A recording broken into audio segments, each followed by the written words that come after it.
Hello, Isaac. Welcome to Disabled and Proud. How are you today? Hello. Yes, good. Looking forward to chatting with you.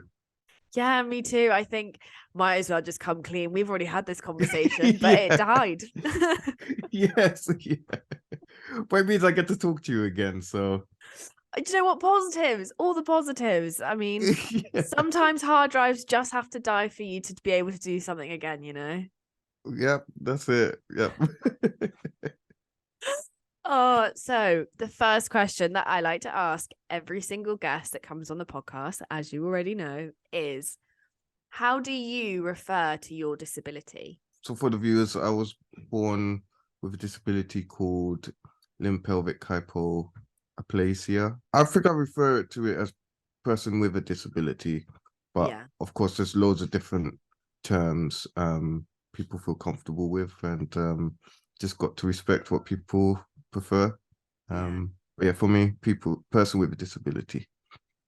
I think what you said just then about like it being individual to the person is so true, because how everybody relates to their disability and how we speak about disability when it comes down to the individual is exactly that. It's so individual, and like no Mm, two people refer to their disability in the same way. And I think, you know, the fact that you make that very clear is like a brilliant thing to be able to do, because you go around and you talk and I talk, and being able to make that distinction that actually, whilst we have this massive umbrella term that is disability, the fact that we all relate to it very individually is very key. yes, and it just shows everyone's unique. Um, And to be honest, even if there was a one term, not everyone would agree with it anyway. So, you just got to respect what everyone's comfortable with. Yeah, exactly that. And Mm, for you, you were born disabled, so you don't yes, know like life without disability, yes, which is like yes. me. Mm. Yeah, yeah. In some ways, it's because yeah, we've had to adapt since day one. But for people who become disabled, it's like they have to relive life again. Yeah. And I feel that's a bit more of a challenge for some people to come to terms with it. But there's loads of stories of people who've overcome and doing brilliantly and becoming great speakers and um inspiring many people. So, challenges can be overcome in any circumstance. Yeah, for sure. And I was wondering what it was like for you as a disabled child growing up, because I always think it's so interesting looking back on a disabled childhood, because it isn't like the normal childhood that most people get. And what was that experience like for you? So for me, I well, a bit of backstory. So I was fostered at 2 weeks and then adopted at 5 to a family who really encouraged me and didn't really see me as any different. And Mm-hmm. that really helped me um, mentally overcome challenges, even though, life with disability is not been easy. When I was younger, I couldn't even get on public transport Mm-hmm. because there were steps onto the buses. Um, Train stations back then weren't very accessible. So Yeah. I had to get taxis everywhere, um, which in some ways made me feel a bit excluded from society, having to get taxis, not being able to Yeah. use public transport. And then when things did start to get accessible, I was so terrified on getting on the bus and the train because it was new territory. Yeah. Um, and back then I mainly used the manual wheelchair, and when the bus moved in those buses and trains, it would slide all over the place, and that would terrify me. And I was like, oh no, I'm never going on a bus again. Um, Oh my God, so I it's can't imagine the absolute pure panic that I would have if my wheelchair suddenly like wheeled forward and then stopped. yeah, exactly.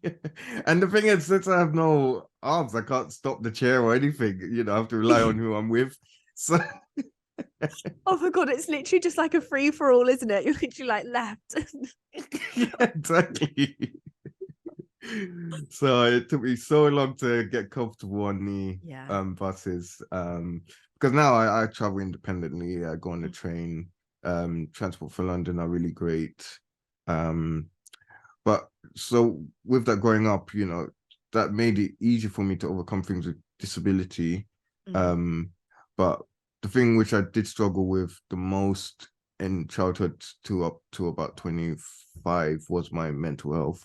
Yeah. And that was like the biggest thing I had to overcome myself. But it was internally difficult. But I'm here now and I've learned a lot on the way and Yeah. much better now. Yeah. And I think what you said about public transport, I'm going to take it, I'm going to take it back to what you said about getting taxis everywhere, Yeah. because I think that actually the fact that you said that that made you feel so excluded is actually really important in terms of the social model of disability, because that's kind of exactly what it is, right? Is that everything is kind of inaccessible, so you're having to use different methods to get around, and actually Mm. by using those different methods you are being excluded to a certain extent from like the societal norms. And I think that that's such an interesting, like it's an interesting experience to have and to go through, is when you rely on public transport, and particularly when you're relying on it being accessible when it isn't always accessible. Because yes, Transport for London is incredible, but there are some real horror stories out there that even though that there are other options there, it's not always the one that makes you feel the most included, which I think is like, I can't put it into words, because the system is not there to make you feel like you should be included, and this kind of proves that point. Yeah, and it goes back to the start of the conversation, why I like to refer it as person with a disability, because it's the world which is disabling its people. Yeah. Um, and that's what's making people excluded, because not everything's accessible. Yeah. So that's why I don't see myself as a disabled person, but I have a disability from a disabled world. Yeah. Yeah, yeah, exactly that. I will dive in with another question, actually, and this one I Okay. think is around school, really, because I think schools again aren't set up for disabled kids, and I think schools kind of freak out a little bit with kids with disabilities, because I don't think they Hmm. necessarily know how to like approach any topic of conversation with disability. And I was wondering, for you, what was the school experience like? So one thing is my mum, being my mum, was like, I'm not sending you to a special school. You're gonna go to a mainstream school. Yeah. And she really pushed for that. And I did in primary and secondary have learning support assistants Mm-hmm. who would help me during class, um, change me for PE, and help me in the cafeteria for lunch and yeah, lunch and snacks and stuff like that. Yeah. So I did have the support, and back then, when I was younger, I did have a good support worker who had a disability of her own, so she kind of understood the needs more. Yeah. Um, so things were put in place, and my mom had to fight for it to happen. But the experience itself was overall good, I would say. Obviously, you have the one learning support system that you don't really like or you don't really get Yeah. on with. Um, and I had a really bad experience with a teacher who would talk to the learning support system but not talk to me. It was so strange. Um, and basically, she picked on the wrong learning support system that day because she really liked me, and Mm. she had a real go at the teacher. Well, actually, no, she told the head of the team about her, and the teacher ended up apologizing to me, and ever since then she started talking to me. But yeah, it was just such a weird thing that she wasn't talking to me. Yeah, she It's was so rather strange. talking at you and with the person that you were with rather than talking to you. Yeah, yeah, that was weird. experience, because you speak to all the other students, Mm-hmm. but not me. Do you know what it is? It's because you're so great. She was just intimidated. Yeah, that's right, actually. She knew what I'd become, so she was a bit jealous as well. It's It's really funny though, the impact that teachers can have on like children. Because I, like, you were talking about a teacher that you'd like, this whole situation, and it brought me back to like a particular teacher that I did not get on with at all. And it was because he excluded me. And I remember Mm, thinking in the back of my head, like, obviously I did not have this language at that age, but I remember being like, you are a bastard. Like, you have no idea what you've just done. Like, you are mm, absolutely clueless. And yeah. like, even when I go back to like thinking about that particular situation, I can feel like my blood starts to boil because I get so annoyed. I'm like, who did he think he was? Like, does he not know who I am? Yeah, I know, it's crazy. It's Mm. because it's situations like that which affect someone for the rest of their life, really. Yeah, Especially if, most people, well, not most, some people are not mentally strong, yeah. and that would stick with them forever. Like for me, for example, again, going back to mental health, Hmm. one situation would last in my brain for 2 years. Yeah. It could have been a small or little thing, and it would really impact me for a really long time. Mm. Um, and yeah, stuff like that really did upset me. And I also lacked confidence in speaking about how I was feeling as well. So the two together just wasn't a great Wasn't a great mixture. combination. Yeah, no, it wasn't great at all. And yeah, so teachers and anyone seeing you grow up needs to be a bit more supportive, and got to Mm. be mindful of their language, and make sure you're included, because that can only affect you for the rest of your life. Yeah, I think that final point that you just made about being included is because the thing that made me feel so angry and upset was the fact that I was excluded. And it's Mm. so like, it's so true. Like, and I can kind of, to a certain extent, understand teachers being a bit wary around disabled kids because, we are a health and safety minefield. Like, that's just a fact. Yes, yeah. But actually, excluding us because of that is the worst thing in the world, because that makes you feel not just that you're excluded in class, but it's a societal thing as well.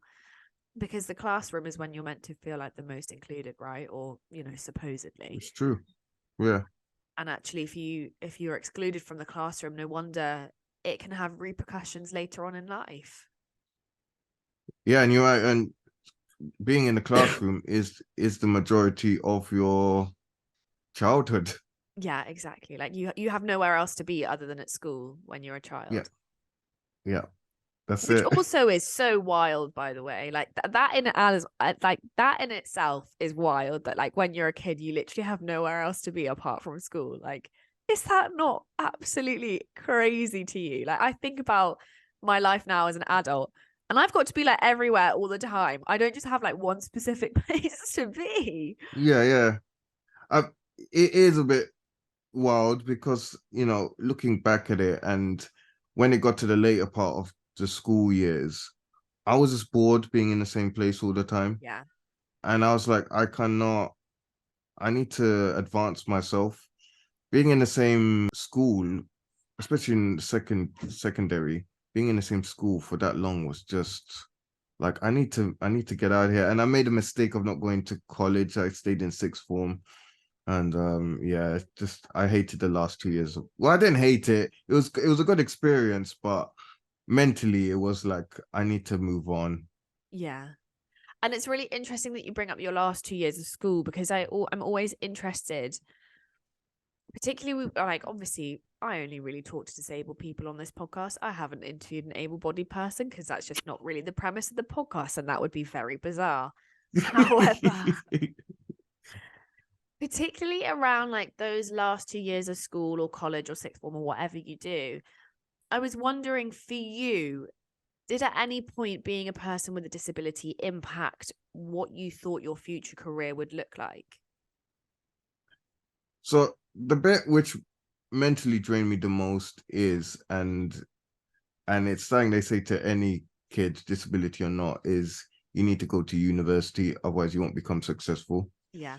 And every single day, well, weekly by different teachers was kept getting drilled into my head to the point where I was like, I don't want to go uni. Like you've put me off it. You Yeah. keep telling me to do it, and it's like I don't want to do that now that you kept telling me to do it. And that actually helped me realize that, yeah, once I leave school, I'm doing my own thing.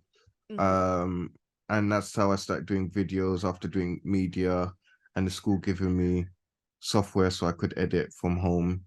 Um, so I saw that as an advantage really, because school telling me to go uni all the time was like, nah, I don't want to do that. I'm not about that life. Yeah, I don't want to go uni. I don't want to really do the 9 to 5 because I've done that for all of my school life.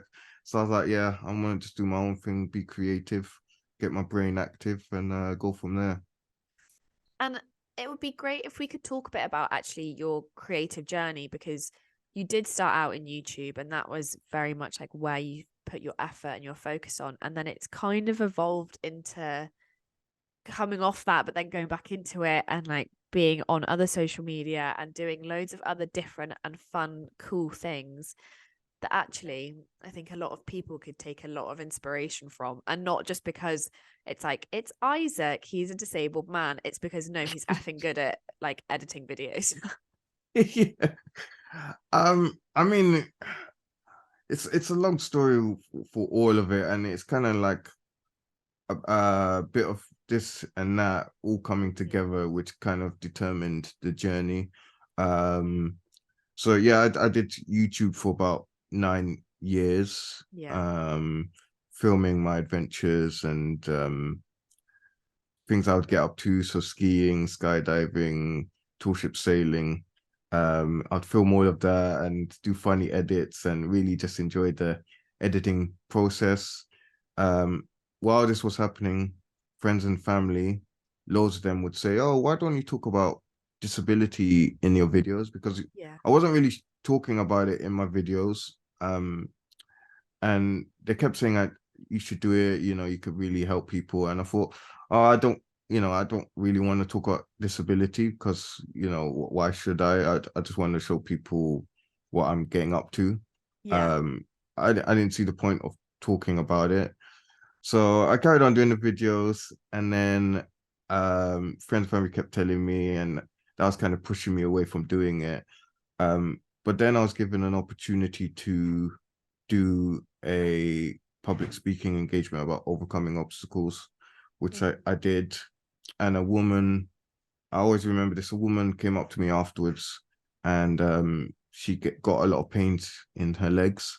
Uh-huh. And she said to me, after listening to your story, I don't know why I've been complaining so much. And she had a totally different perspective on life after I'd Yeah. spoken. And that's when I realized how much of an impact I could or have been making on people. Yeah. That I started implementing it into my videos. So that's how I kind of started to be more of a disability advocate. I wouldn't say I was doing it to the degree I am now, but I did start to do that. Um, but then I let the views and engagement get to me on YouTube. After enjoying it for so much, I let the views get to me, Yeah. and I was like, "Oh, I'm doing all of these hours doing this. Then there's no point me doing this anymore." So I stopped YouTube, and that really, my mental state really got impacted by that. Yeah. Then on top of that, because I was talking about disability and being this advocate, um, I thought to be an inspiration, you could only show the good side of things. Hmm. So I only shared positive stories. And when I looked at celebrities back then, I thought, oh, they're only showing good stuff, so I can do that. Which was a vicious cycle because I wasn't being true to myself, even though I wasn't internally happy. Uh-huh. And to combat that, I thought being in a relationship was going to help. So I was striving for that for ages, and then when I eventually got one, I still wasn't happy. Uh-huh. So um, that was kind of like the breaking point. All three things came at once. Yeah, as is Um, always the way. It's never just one thing. Everything yeah, always comes in threes. Like yeah, that's it. it's so true. Like everything, every good thing comes in threes, and every bad thing comes in threes. It's also That's really it. funny because three is my lucky number. Oh, really? Okay. So I always wait for like if something good happens, I'm like, okay, there's two more things. Or if something bad happens, I'm like, oh no, there's two more things. Yeah. No, it's true. I mean, it's in every situation. It always happens in threes. It's very Always. interesting. Yeah, it's interesting. But yeah, that was a breaking point. And then for the first time in my life, I took a step back Uh-huh. and wanted to learn about the mind and why I wasn't internally happy. Mm-hmm. And that's when I started learning about the law of attraction, how we think, feel, and speak is the reality that we create. Yeah. And once I learned that, and did start doing meditation, because I was one of these people who mocked meditation. I thought it was silly, but it actually does help in Right. a lot of ways. Um, and then yeah, that's kind of moved me on to LinkedIn and not caring up with the views and sharing my story both positively and negatively, which is helping not only myself but the people to see that I'm human. And Yeah. yeah, that's kind of been my creative and I guess you could say spiritual journey on becoming who I am today. And then also realizing that my disability has always been my strength as well. Yeah. Because even though it has always been, I just didn't really notice that until I got to this mindset. Yeah. And I think that that's such a it's like a it's not always like in the moment a great journey to go on, but Mm, actually like quite often you realize that you have to go on a very particular journey to get to a destination where you feel very comfortable in who you are. And I yeah. think what I loved about what you said is that the reason that you kind of stopped and took a step back from YouTube was because you were like concerned about the views and like you let that get to you. And like you kind of done like a full circle actually, where now it's not so much about the views, it's about whether or not you enjoy doing it. And I think, Mm, I think I'm a big believer in like you should do what you enjoy, because if you don't, I find the whole thing a bit pointless and a bit futile. yeah. um and I think that it's lovely that now you kind of come back to that, actually you want to show the world like what you get up to, and it's not because you're disabled, it's because you actually like you just genuinely enjoy being like, hey, this is what I'm doing today, or like this is where we're going and this is what we're getting up to. And that actually the views for you are like they're secondary, because the first thing is creating that platform. Mm. Because now that I've not cared about the views they've come, so Yeah, it's like exactly that, exactly mm, that. Oh, I think it's also so wonderful that you talk about actually, finding spirituality is like, helped you propel yourself forward, because I think you're right. I think a lot of people who are not necessarily spiritual tend to like mock it and are a bit like, oh, it's very like pie in the sky and it's very woo woo, yeah. and it can be. And there are some people out there, like there are extremes to everything, right? Oh yes, yeah, There are yeah, some yeah, people who 100%. are super extreme with spiritual, where I like to think that I'm quite a spiritual person. I can, I love a little meditation. I enjoy like good visualization. Like I'm Mm, down with all of that. But there are some people who do take it too far. And that's the reason yes. that people get like a bad name, because you're like, I don't need to eat kale every single day to be spiritually enlightened. Like I enjoy McDonald's as much as the next person. Yeah. I mean, it's why people get off religion as well because of how extreme things are, and like I said, anything can be so extreme, and that's what people put people off. Um, so yeah, everyone manages it in their own way, and I feel You can't knock it until you try it, as they say. Yeah, exactly. Yeah, exactly that. Because I always thought meditation was a bit this thing that my mum did, and she's a bit of a hippie, and I was like, oh, like she's a bit annoying. My mum always goes on about how good she feels after meditation and how much she loves it, and then I was like, okay, I'm gonna try it, and I did, and I was like, Elaine was not lying. Like I feel great. Yeah, exactly. That's how I felt when I first did it. I was like, wow, okay. Right, because you're a bit like, oh, I'm a bit annoyed that I didn't do this sooner, but also like nobody was Exactly. lying. Like nobody's lying when they come out of a meditation. Like, yeah, I feel really good. Yeah, exactly. They're just making it up. Yeah. Oh my God, can you imagine? Yeah. Oh, I love that spirituality's become such a thing in your life as well, because like I said, I think a lot of people do think it is very like it is very woo woo, and actually to a certain extent it can be quite inaccessible, but like you've already said, like we've mentioned in this conversation before, it's about making it accessible to you and adapting what works for you, and I think that that's a really beautiful thing to have, and especially rolling it in with mental health and tying it all together and actually becoming who you are today. I think it's like a really wonderful journey that you've gone on, and actually there have been peaks and there have been troughs, but ultimately like you're here today to talk about who you are and why you do what you do, which I think is brilliant. Yeah, and it's being able to share on platforms like this and having conversations. It's something that really gets me energized. That I love talking about this stuff and telling people about the journey and then Yeah. how they can implement that into their own lives. Um, because this is something that anyone can go on. Yeah. Um, but it's something I only said this to a friend recently. When people do understand this, they are only on the surface level of it because it can go much deeper. Yeah. And there's so much more to learn.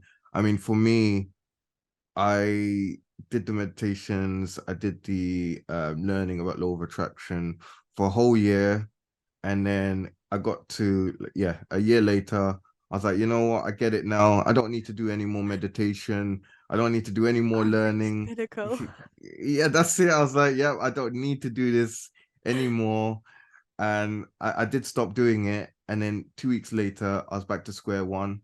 And I thought, how have I gone back to being so negative and upset and feeling depression and all that all of a sudden? I thought I got it. And that's when I realized, this is a journey, not an Yeah. end destination. So yeah, that's why I keep practicing it and understanding it. And also, when I thought I got it and got to the pinnacle, um, I was just positive. Like I just had such a positive mindset. Yeah. But I then realized actually it's not all about just being positive. It's about being realistic. Um, Yeah. Yeah. And that's I it. think Yeah, that's a huge one, isn't it? Being like taking away this whole idea that it's positivity all the time, because yeah, that's when it gets, toxic. Because actually, and I'm speaking particularly as a disabled person now, is that like as we've already said, the world is not geared up for you and your body and how you move. It is not. That is mm, not me being cynical. That's me being very realistic. And actually, the idea that everything is sunflowers and like rainbows all the time is so unrealistic that actually it causes some real problems, because if you are faced with a genuine inaccessible issue that you can't necessarily navigate in the moment, I'm not going to be happy about it. I'm not going to sit there and be like, oh yeah, peace be upon you, come by our. I'm gonna be like, no, I'm going to speak my mind and like probably get myself into some trouble. I think it's just so funny. um, yeah, I feel for me, yeah, if there's something that's wrong, I will speak about it, but Mm-hmm. I'm also not one of those angry disabled people. I like to see it as constructive and a learning experience. Because in some situations, obviously a lift being out, like yeah, that's annoying. But for some people, if it's like with a person, some people just don't know. So Yeah. I'd rather educate rather than scold them. Especially if their intentions wasn't bad. You know, if their intention was good and they just didn't know, like I don't feel I have a right to get annoyed at that. Because they're at least trying and then they can learn to do better for next time. And I like to use my energy more in a positive way, even though things do wind me up. I do, because another thing I've learned is responding rather than reacting to things. Yeah, Um, even massively. if it even if it takes a couple of seconds, just taking that moment to respond properly. I think it's always good too, because then you can really control your energy and emotions. And I think that that's a really good one, like responding rather than reacting. Mm, And like, I like to think that I respond rather than react. And I do, and I'm getting much better at it as I get older. yeah. It has to be said. But I am someone who does have, I like to describe it as I have a short fuse, but it takes me a Right. really, really long time to light the short fuse. So like Right. I can be like very like relaxed about something, but then if something really annoys me, and I mean like to the point where I'm like, this is verging on like not necessarily good territory, and like I've got a bit of a loud mouth. Like I do a podcast for Christ's sake. Like I love speaking. Yeah. Like I will use my voice about it, and then afterwards I'm a bit like, oh, was that a bit too far? Yeah. But then I think, well, no, because it's exactly how I would have reacted anyway, and I'm not going to change myself for Yeah. love nor money. Like I'm never going to change who I am. I am who I am. So Yeah. kind of like it or lump it, and that's very Yeah. much where I'm at with my journey right now. Because I think with humans we go into the defensive mechanism. So yeah, you know, even me, I'm not perfect at it, of course. But as you say, you know, every day we're getting better at it, and as long as we're our true, authentic selves, that's also important. Yeah, exactly that. Mm. I like to ask everybody if they have a piece of advice for a younger version of themselves, so a younger version of Isaac, but Yeah, also for a younger person with the same disability as them. I think what I'll definitely say to my younger self is be honest with yourself. Because that's something I did lack in wanting to do. And I was quite selfless in that in instance, and I feel I should have been a bit more selfish with myself Mm-hmm. and wanting to get better with my needs. Yeah. Because I was too worried of upsetting other people that I Yeah. wasn't feeling great. I should have been thinking, yeah, I need to be honest with myself. And then, Yeah. you know, that's how I found out people are here to listen. And I shouldn't have built it up for so long. Yeah.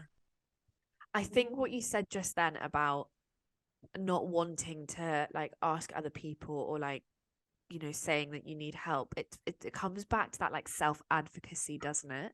Because Mm, actually, self advocacy can be incredibly difficult, and it can be really, really difficult to be like, actually, like I need a bit of help here. And that can be with anything. That can be with like, cutting up a piece of paper. Like I really, really struggle with cutting up pieces of mm, paper. Or it mm, can be, getting on a train, or it can be, whatever it is. It's like there's no limit to what it is. And actually being able to recognize that within yourself and being like, actually, like this is something that I do need a bit of work with, takes humongous amounts of courage, because we all like to think that we're these fearless warriors and we can do everything by ourselves and we don't need anybody and we can be like the best independent version of ourselves. mm. But actually it's not actually conducive for anyone if we don't rely on people for Yeah, help. exactly. Because, you know, for me, it was like, this is my problem and I have to deal with it. So, you know, that's why I didn't want to speak to anyone. Um, but that's very damaging.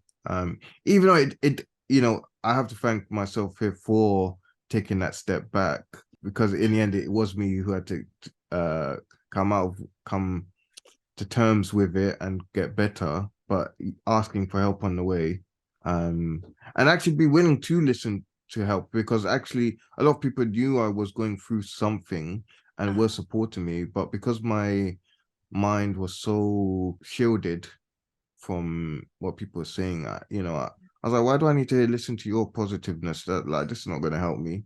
Like, it doesn't make sense to me. Why are you saying this to me? Like, this is my problem and I'm negative about it. Like, whatever you say to me is not going to help. But if I actually listened to those individuals, that also would have helped much quicker as well. So yeah, appreciate those people who kept sticking with me. Yeah, thanks to the people who stuck around whilst I was being a dick. Appreciate you. Yeah. Because you know what, and it's funny, and everything happens for a reason.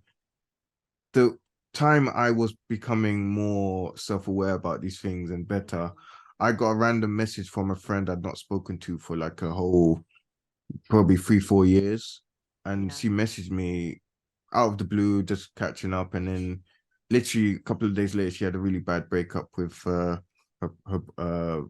boyfriend, and she was literally going through what I was going through with the negativity. And I spent a lot of time of her not listening to me and being very negative, even though I was saying things. And I was like, actually, I was like that, wasn't I? So, I helped her. It took me 2 months, actually, a lot of my time and energy. And I did help her to get to a better place. But I mean, I saw it from both angles. So I was like, oh, yeah, I understand. It's almost like the universe is giving you a mirror, being like, this is what you were like. Now go through it. Exactly. Yeah, exactly. Yeah. So yeah. I The love universe that. definitely had it to me. Yeah, it was giving you like a really funny joke that was going to take like a little while to percolate. Yeah, exactly. Yeah. So I get it for both sides now. Yeah, for sure. I like to think about how through times of struggle. Now, this is personally how I like to view struggle. I personally think that if we go through struggle or dark times or hardship, that if we can look back upon reflection of those times and we can pull out some positives about ourselves, then we've learned something, and in some ways it's kind of been worth it.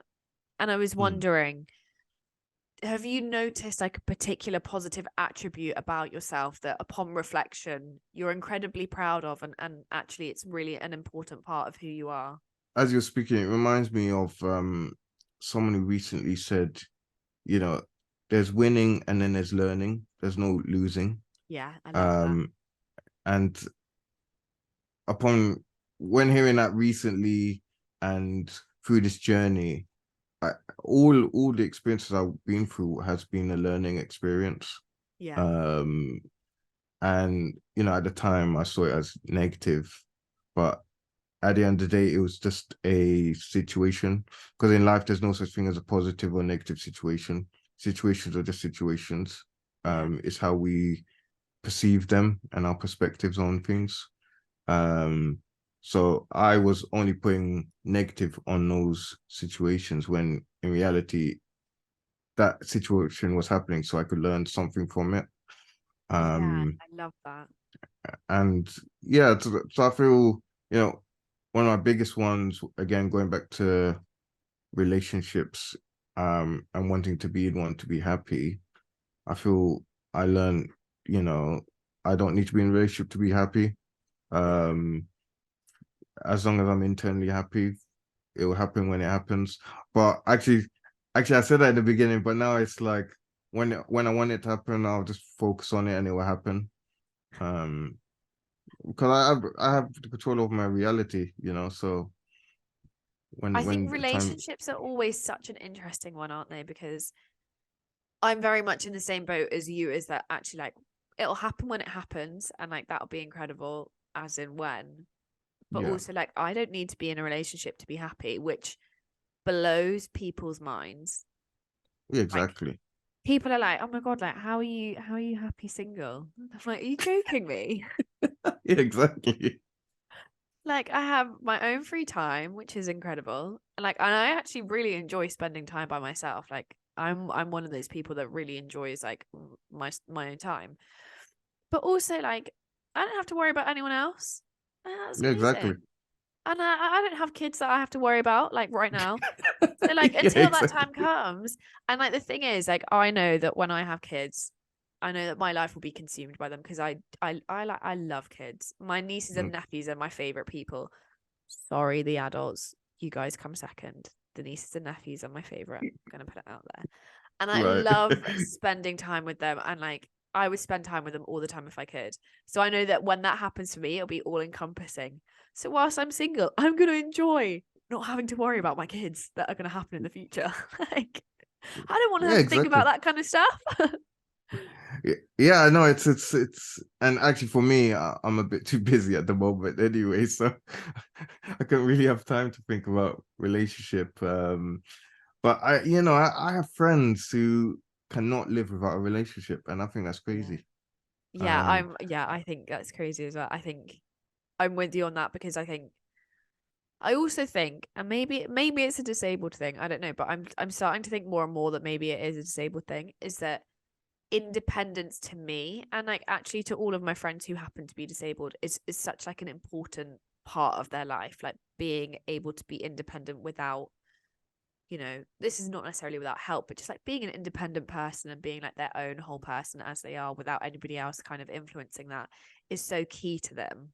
And it's very mm, key to me is that actually, like, I never really want someone to influence who I am as a person unless it's going to be like an absolutely like groundbreaking, earth shattering like revelation of who I am as a person. And I feel like I know myself that well that actually that's probably not going to happen.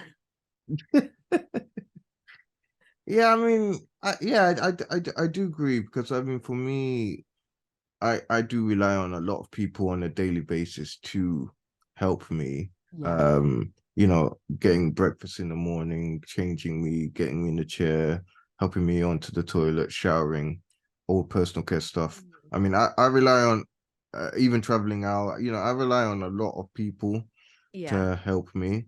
But on the other hand, I feel like I'm doing it independently Yeah. by telling people what I'm doing, being able to drive my chair, um, just speaking to the staff at the stations to help me.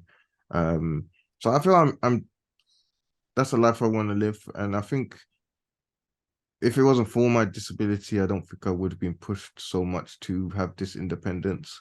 So yeah, I think it Yeah. is a disability thing, for us to kind of lead that way. It's almost hyper independence, isn't it? Because you almost want to be like, I can do this by myself, but also like, please, can you open the door for me? Yeah, exactly. Yeah. But I love that though, because I think there's so much magic in disability that just gets completely overlooked. But there is so much magic, and there's so much really great humor and like creativity and like so many like wonderful like ideas come out of disability that actually I feel very fortunate that this is my life, and like I get to see all these like kind of crazy, kind of cool experiences that like if you weren't disabled you would never understand and you would never get, and I feel bad for you. Yeah, and it's just it's interesting because I've had conversations where people say about not being born with a disability, ask me how I'd feel, or are you happy having a disability? And it's like, actually, yeah, I am, and I feel it's because of my disability I've been pushed to do things and be able to connect with people like yourself. Because this conversation would happen if we both didn't have a disability. It'd be really Um, boring conversation as well. Be like, oh, how are you? How's your job? Yeah, good, thanks. Cool. Bye. yeah, exactly. Yeah, it would have been a couple of minutes rather than this quality time that we spent together twice now. I So know. it's, Guys, this is the second time this has happened. This conversation is way different from the first time, and I love it. I know. I think this one's a bit better actually. I'm glad people are gonna listen to this version of it. Thank you to my hard drive for dying. Really appreciated that. Yeah, that's Thank you so much. yeah, yeah. But yeah, disability's been my strength actually. Yeah. Like I said, I didn't notice it for a long period of my time because I just done it. But yeah, it's been my biggest strength. And that's pushed me to become who I am today, and pushing me to what's gonna happen in the next few years. So Oh, yeah, it's exciting times. yeah, Like yeah, for very you exciting. and yeah, for everyone. Like I'm so excited to see what happens and where you take it. I only have one final question for you, Right. and it's a banger, I promise. It's a really good one. And that is, Isaac, are you disabled and are you proud about it?